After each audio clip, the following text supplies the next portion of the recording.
Orduan, oraingo planteamendua da, Iruñan 4 haurreskola dira, martxan daudenak ez da, eta horiek pasatuko ziren 2 izatera. Orduan, hor argi dago, dagoen arriskoa da, lanpostuak galdu ahal izatea edo hainbat jendea suprimitua izatea. Eta gure kezka da zer planteatuko duten, porque ikusi dugun gobernuaren aldaketa euskeraren egoera kriston atzera pausoa pairatu duela, ez da. Orduan, erabakiko balute euskera gelak edo euskera plazak gutxitzea, hor euskera perfila duten hainbat irakasle geratuko ziren zerrendaren amaieran, ez da. Orduan hori aldatuko luke oraingo momentu honetan zerrenden kudeaketarako dauden irizpideak. Ituna sinatu zenean hainbat puntu garatzeko geratu ziren, eta ez dira garatu adibidez. Eta, klaro, garatzen ez baldin badira, edo gutxienez orain ez baldin baditugu lotzen, oso zaila izango da ikasturte edo kurtso berrian neurri horiek aplikatzea adibidez. Adin nagusiko jendearen lanaldi murrizketa aplikatu behar zen, lehenengo azten zen 58 urtekin, eta era progresiboan joanten zen jeisten 55 urtera arte. Orduan hori, orain lotzen ez baldin bada, lanpostuen plantillak edo RPT-ak ez da, burutzeko hor arazoak egon aldira, ez da. Beste aldetik ere, hizkuntzarena ere, eta hor hemen ikusten dugu adibidez,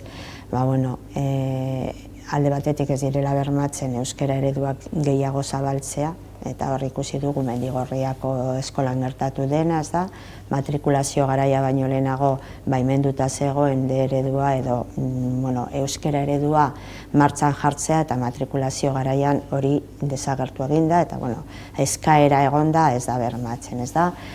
Edo, eta beste aldetik ere, hori hor dago beste lehia bat, ez da pai edo pal, hau da, pai da ingelesa goiztiarra sartzeko, baina baita ere hasi dira orain eskaintzen pal, hau da, alemana ere sartzea, eta hori eskaintzen duten bitartean, adibidez Castejoneko paiaren inguruan egon direin bat ebaluazio, eta emaitza batzuk ez dira oso egokiak, eta adibidez eskatzen zuten paitik modu batez ateratzea, eskola kontseilu, hau da, Castejoneko eskolako komunitate osoa eskatzen zuten hori handikentzea, eta ez diete baimentzen. Hori guztia, ez baldin gaituzte konbokatzen, mobilizazioak edo gutxienez kalean egongo gara, jarrituko dugula kalean egoten hori exigitzen gobernuari. Klaro, gauza da, ez denez lotura zuzena, hau da, aurreskolak ez daudenez hezkuntza saila barruan oso zaila da gobernua berak agintzeak egitea. Zigitu aldutena da legea markatzen duena betetzea, adibidez, ratioak edo ordutegiak edo horrelakoak, baina hori baino ezin dute, horretan ez daukate eskumenik, ze udaletxe apartekoa da, ez da dira biente aparte, hemen adibidez Partzuergoa bai daude lotuta hezkuntza saila, baina hemen da ongizate, hau da, ez da hezkuntzarekin inolako loturarik, eta hori udaletxeak dituen eskumenak adibidez hori garbiketak edo beste gauza batzuetarako aurreskolekin gauza bera gertatzen da. Orduan ez baldin bada hori legea, eta legea da, kasu horretan, espazioak berak, hau da, ikasle edo ratioak edo horrelakoak, hala ere ratioak gaindituta daude, baina lege barruan daude.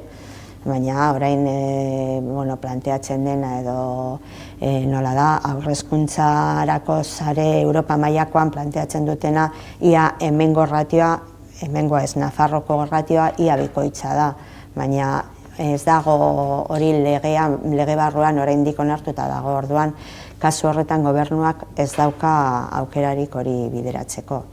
Eta ez dakit nahi duten, ze hori ere beste gauza bada, aukera izan ez gero sartuko dirateken, baina.